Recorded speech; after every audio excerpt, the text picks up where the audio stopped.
c'est pas une nouvelle banque. C'est comme j'avais dit, nos prédécesseurs étaient partenaires de l'Ecobank. Ils payaient au nom de l'Ecobank. Nous aussi, nous sommes agents bancaires de l'Ecobank. Nous payons au nom de l'Ecobank. Ce n'est pas une nouvelle banque. Mais par rapport à l'opération de la bancarisation,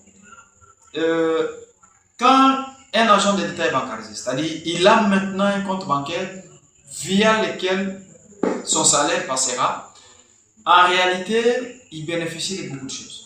Un, pas de retard de paiement.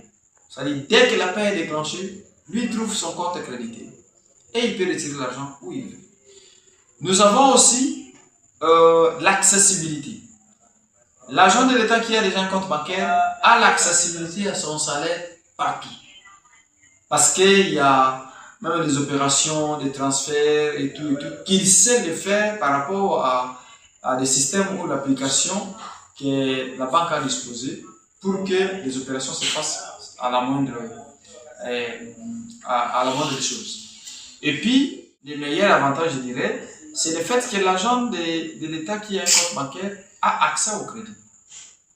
Parce que vous allez comprendre que dans le mois Indombe, il n'y a pas de banque commerciale, c'est que et les opérateurs économiques et les agents fonctionnaires de l'État n'ont pas accès au crédit. C'est pourquoi il y a toujours plus de l'usure financière.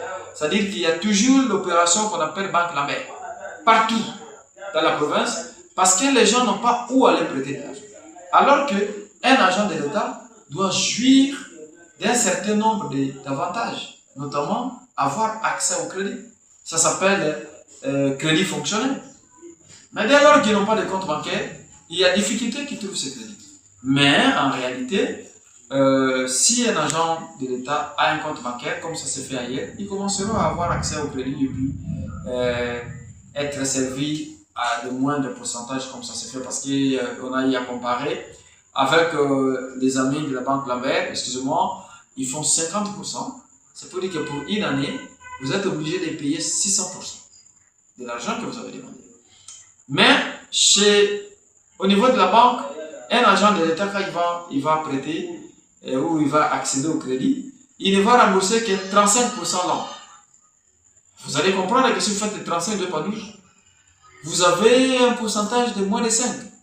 Moins de 5% que vous allez rembourser chaque mois, alors que de l'autre côté, c'est 50%. Ce qui fait que la banque tient compte des survies et les conditions sociales des agents fonctionnaires de l'État, différemment aux amis